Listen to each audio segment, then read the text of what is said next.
Hello and welcome in today's exciting episode. I make this Butterick vintage dress from 1952 out of a pretty blue fabric with white flowers on it. It's perfect. Perfect, perfect, perfect. Perfect jacket. So I was intending to make the Simplicity one, the red one on the left there, but I was playing around with my patterns and I noticed that this Butterick from 1952 reissue has pretty much exactly the same lines, but it has these really cute cuffs on the sleeves, and also I don't have to do any buttons and buttonholes in the center of the cropped bodice. So I was like, sold, I'll do the Butterick one instead. So it's basically the same. I'll probably do the other one still later sometime. But yeah, I decided to do this one. So I've cut out all the pieces, and instead of doing the facings, I'm going to do the bodice fully lined. So yeah, the front of the bodice is 2 halves, and the back, so I've got 4 there, and for the 2 for the outer, 2 for the lining, and the back is cut on the fold, so that's 1 big bit. Well, 2, because I've got 1 for the lining, 1 for the outer. And this absolute pile of pieces here is the skirt. There are 4 pieces in the front and 4 pieces in the back, so the skirt is actually 8 pieces. Normally I'm a fan of just cutting on the fold wherever I can, but these pieces they go out again at the top, so the center line isn't straight. It sort of goes out at the top and out at the bottom as well, so you sort of had to cut each piece individually. So the instructions say to start with the bodice, but I'm not a fan of darts. I'm so over them from just doing the last vintage dress. So I'm going to start with the sleeves. There's only 1 seam at the inside, so I pin those together, and with the cuffs there's 4 or 8 bits that you have to sew together into 4. So I pinned them and sewed them. Then once you've sewn the 1 seam of the sleeve, you pin it back and stitch that seam allowance down. And as you can see, I've gone ahead with the second sleeve and done that. And I was just trying to work out which way the cuff goes. And you really do need that seam line on the cuff so that you don't get confused about how to put it on. So the seam line goes under your arm and matches the other seam that you've got on your sleeve. So yeah, and then you just stitch 2 of the cuffs together for the right and 2 for the left. And then you clip the corners, and yeah, and then you very, very carefully turn it out so that yeah, you make sure you get those points, because that's what's so cute about this cuff. And once you've done that, then it is time to pin it onto the sleeve, and you've got to match up the center seam on your cuff with the inside center seam of your sleeve, and you pin those around. It is a bit fiddly, but if you just go slowly, it's fine. And yeah, make sure that the corners of the cuffs are on the outside, not on the inside, which is on the Vintage Vogue 1952 dress that I have. It's the opposite way to this. So yeah, and they're from the same year. So yeah, I found it a little bit confusing, but perhaps you won't. So once it's done, you machine sew it on. Once it's pinned, you machine sew it on again, just slowly, because it's quite fiddly. And then you can see I've got a machine line there, and you just sort of turn everything under, and then you hand stitch it all into place. So I've pinned this one, and yeah, it's ready to be hand stitched, but I just have to machine sew the other one, then tuck everything in and pin it, and also hand stitch it to finish it. So now the second one is done. Ta-da! Now they're both pinned. It's very exciting stuff. So now that the sleeves are done and they're ready to be put on the bodice, it's probably a good time to start working on the bodice. So I marked the darts on each of the pieces. As I said before, I've got the front outer, the front lining, the back outer, and the back lining. So there's quite a lot of darts to do, and there's 2 on each side. So it's like 4 plus 4 plus 4 plus 4.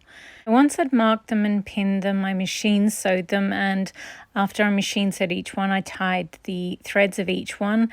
And then once I had my whole pile of bodice pieces done, then I pressed them or ironed them all, and yeah, so now they are ready to be sewn all together into a bodice. So the first thing I have to do is with the front 2 pieces, the bottom third of the this is it on the side, the bottom third here needs to be sewn together, and the top 2/3 are the lapels, like the collar part, so they have to stay open for now.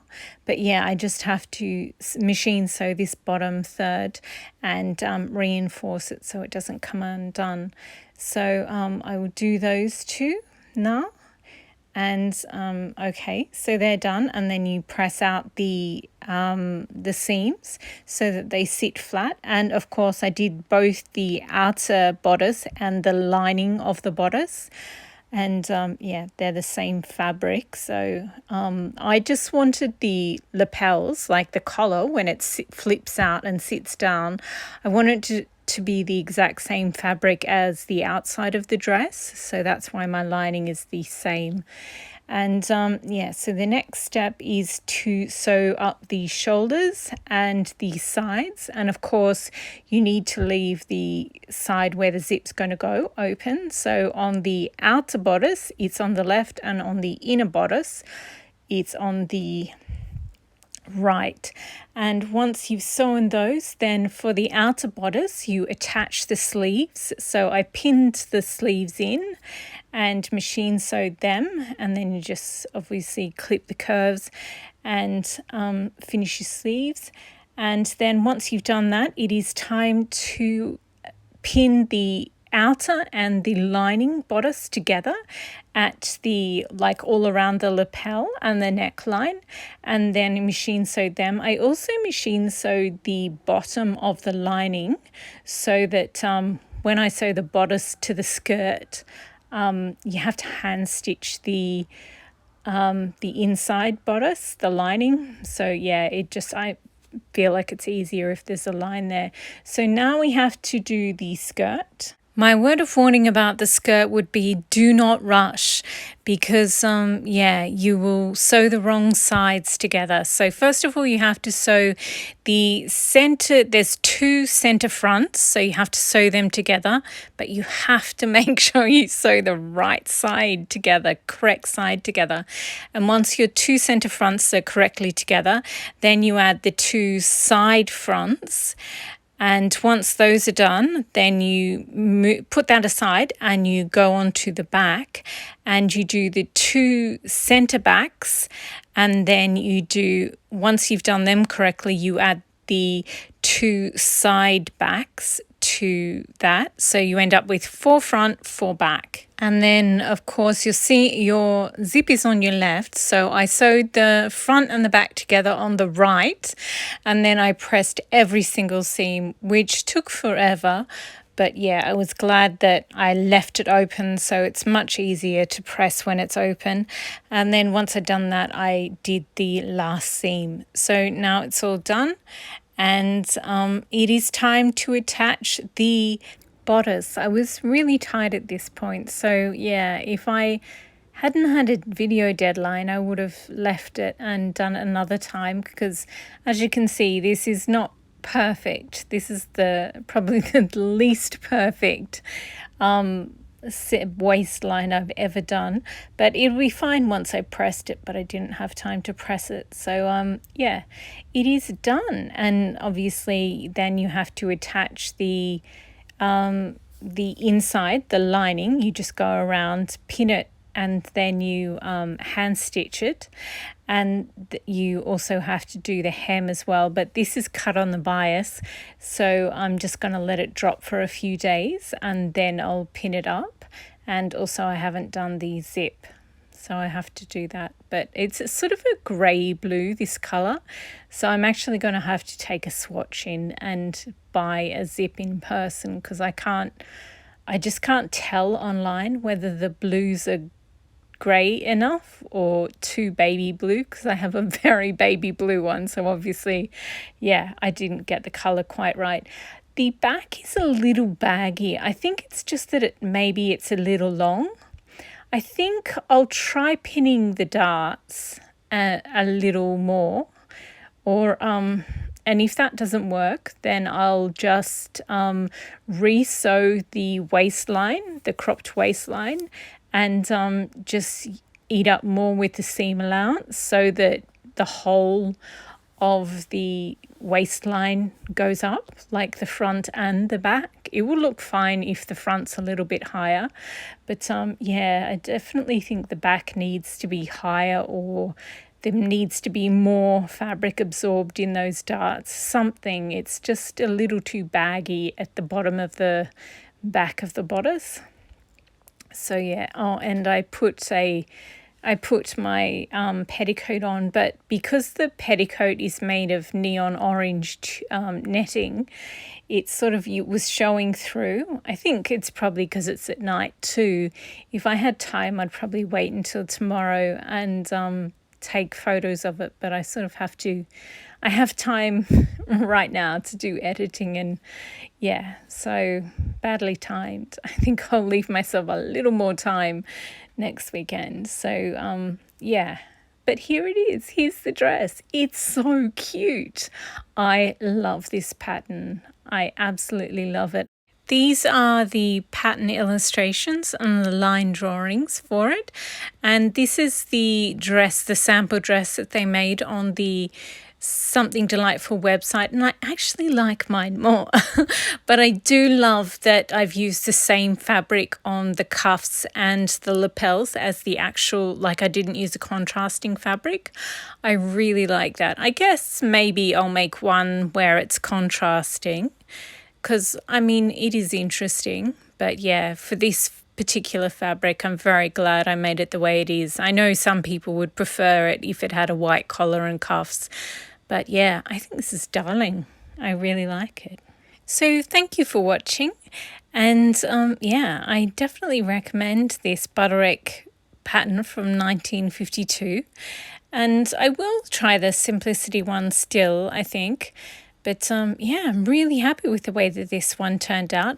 I do think I'll shorten the torso a little. I'm pretty hopeful that just re-sewing the waistline, like with a little bit more seam allowance, eating up a little bit more seam allowance, might just do the trick. But I'm going to have a nap now and I'll try it again when I have some more free time. But yeah, I absolutely love it. Oh, it's got a blue butterfly because the dress is blue. Completely different blue, but yeah. And I think the hot pink of the flowers in that sash sort of mitigate the neon orange showing through of the 1950s petticoat in neon orange. I really should have made it in a neutral colour, but I can't find netting in a really good beige. So yeah, if you ever see netting, the hard netting, not tulle, in beige, please let me know. Anyway, thank you again for watching, and yeah, I'll see you later.